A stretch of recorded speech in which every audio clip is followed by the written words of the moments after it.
خطرناکترین خطای ذهنی که خودت نمیدونی. میدونی چرا همیشه دیگران رو مقصر میدونی اما خودت رو نه؟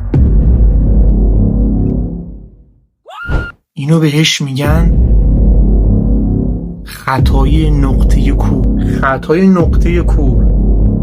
چرا خودمون رو درست میبینی؟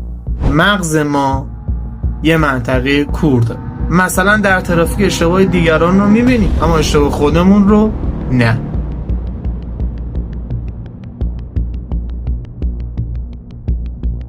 علم عصب شناسی ثابت کرده مغز اشتباه خودش رو پنهان میکنه. تحقیقات دانشگاه میشیگان نشان میداد مغز برای حفظ انرژی خودش اشتباهات خودش رو خاموش میکنه. حالا راه حل علمی، تکنیک، دیدگاه سوم. اول نفس عمیق. بعد از خودت بپرس اگر دوستم همین مشکل رو داشت چه راه حلی بهش میدادم؟